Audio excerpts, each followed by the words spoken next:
Friends, આજે હું share કરીશ તમારી સાથે પત્તરવેલીના પાના બનાવવાની રેસીપી। તો અહીંયા આગળ મેં પત્તરવેલીના પાના લઈ લીધા છે, એને ધોઈને નસો કાઢી લીધી છે સરસ એવી। અહીંયા બધેથી નસો કાઢી લેવાની છે આપણે। તો અહીંયા મેં કાઢી લીધી છે નસો। હવે આપણે પહેલાં બેટર બનાવી લઈશું। અહીંયા આગળ આપણે 2 કપ બેસન લઈશું, જો કપ, અને આપણે બેસનને ચારી લઈશું। તો હંમેશા બેસન આપણે ચારીને જ લેવાનું છે। બેસનને ચારીને લઈએ ને એટલે ગાંઠો ના પડે અંદર। આપણે સરસ એવું બેસન ચારી લીધું છે। હવે અહીંયા આગળ આપણે ઘીનું બેસન લેવાનું છે। તો અહીંયા બેસનને ચારી લીધું છે। હવે 1/4 કપ આપણે કણકી કોરમું એડ કરીશું, જેથી પાત્રાનું અંદરનું બેટર સરસ ક્રિસ્પી થાય। હવે એની અંદર 1 ચમચી આદુ, 1 ચમચી લસણની પેસ્ટ એડ કરી, 1 ચમચી આદુની પેસ્ટ એડ કરીશું, 1 ચમચી લીલા મરચાંની પેસ્ટ એડ કરીશું। હવે એમાં થોડી હિંગ એડ કરીશું આપણે, સ્વાદ પ્રમાણે મીઠું, થોડી હળદર, 1 ચમચી ગરમ મસાલો એડ કરીશું આપણે, 1 નાની ચમચી લાલ મરચું એડ કરીશું, ધાણા જીરું પાવડર એડ કરીશું 1 નાની ચમચી। હવે આપણે એની અંદર લીંબુ નિતારીશું। અહીંયા આપણે 1 લીંબુ નિતાર્યું છે। 2 ચમચી ખાંડ એડ કરીશું, ચટપટો સ્વાદ આવશે પાત્રામાં આપણે। હવે થોડું થોડું પાણી એડ કરીને આપણે સરસ એવું થીક બેટર બનાવી લઈશું।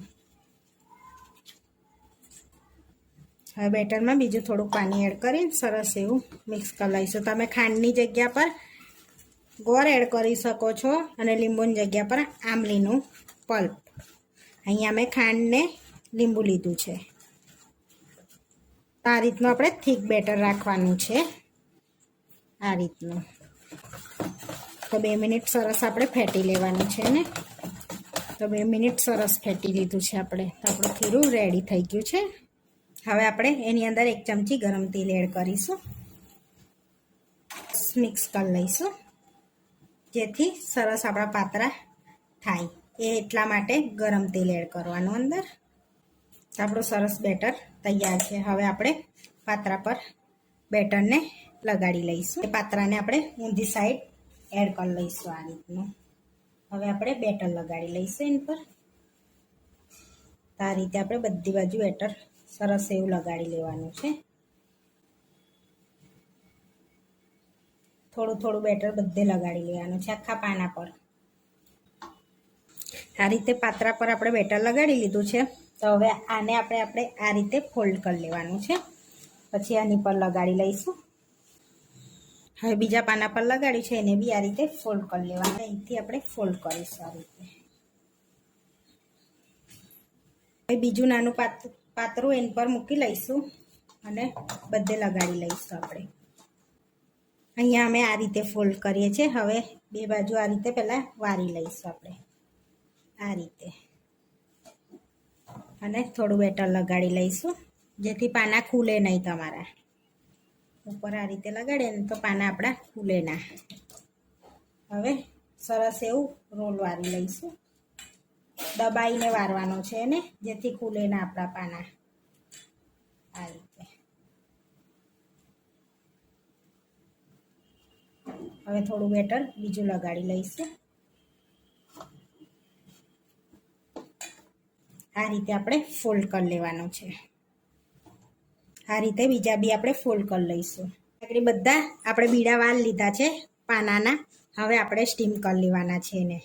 તો અહીં આગળ સ્ટીમ કરવા પાણી મૂકી દીધું છે, અને પ્લેટને તેલથી સરસ ગ્રીસ કરી લીધી છે આપણે।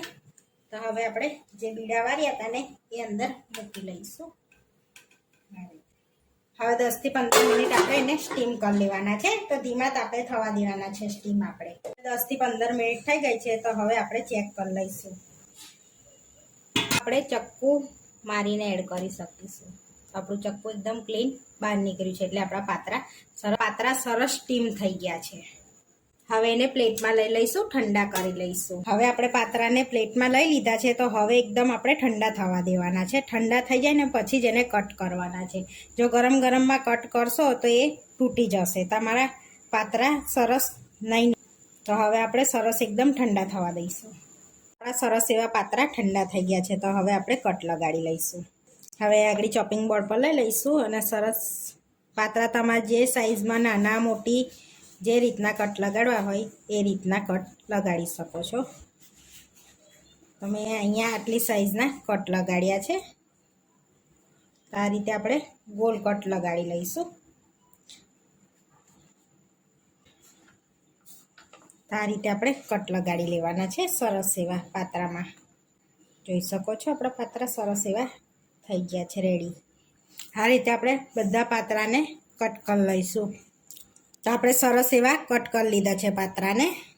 જોઈ શકો છો સરસ એવા કટ થઈ ગયા છે. આપણે હવે વઘારી લઈશું આપણે પાત્રાને. અહીંયા પાત્રા વઘારવા આપણે તેલ લઈ લઈશું કઢાઈમાં. હવે આપણું તેલ ગરમ થઈ ગયું છે તો હવે રહી એડ કરીશું. તો અહીંયા આગળ આપણે મોટી ચમચી રહી એડ કરવાનું છે, જેમાં રઈનું અને તલનું પ્રમાણ વધારે હોય છે. તો રઈને પહેલાં આપણે તતડવા દઈશું. હવે રહી તતડે છે તો આપણે લીલા મરચાં અને કઢી લીમડો એડ કરીશું. થોડી હિંગ એડ કરીશું. હવે આપણે મરચાંને શેકાવા દઈશું 2 મિનિટ પહેલાં. હવે આપણે મરચાં શેકાઈ ગયા છે તો તલ એડ કરીશું. તો તલ અહીંયા આગળ 2 ચમચી એડ કર્યા છે અને લાસ્ટમાં આપણે તલ એડ કરવાના છે, જેથી ફૂટીને બહાર ના નીકળે બધા તલ, એટલા માટે. તો આપણો વઘાર સરસ રેડી થઈ ગયો છે. હવે પાત્રા એડ કરી દેવાના છે અંદર આપણે અને પાત્રાને મિક્સ કરી લઈશું. આપણે સરસ એવું પોલા પોલા હાથે મિક્સ કરી લેવાનું છે આપણે આ રીતે, જેથી આપણા પાત્રા ભાગે ના અને ગોલ આખા જ રહે. બધું મિક્સ થઈ ગયું છે. હવે 2 મિનિટ આપણે કૂક થવા દઈશું એને. હવે પાત્રા રેડી થઈ ગયા છે. હવે એક વાડકી આપણે ધાણા એડ કરીશું અને મિક્સ કરી લઈશું સરસ એવા. તો હવે આપણા પાત્રા રેડી થઈ ગયા છે. હવે આપણે સર્વ કરી લઈશું. હવે પ્લેટમાં આપણે પાત્રા લઈ લઈશું, બીજા લઈ લઈશું. હવે આપણા પાત્રા બનીને રેડી થઈ ગયા છે. તો જોઈ શકો છો સરસ આપણા પાત્રા ખુલ્યા બી નથી અને સરસ ગોલ રહ્યા છે. આવા નવા વિડીયો જોવા માટે મારી ચેનલને સબસ્ક્રાઈબ કરો, લાઈક કરો અને શેર કરો અને તમે જરૂરથી ટ્રાય કરો. ફરી મળીશું નવા વિડીયોમાં.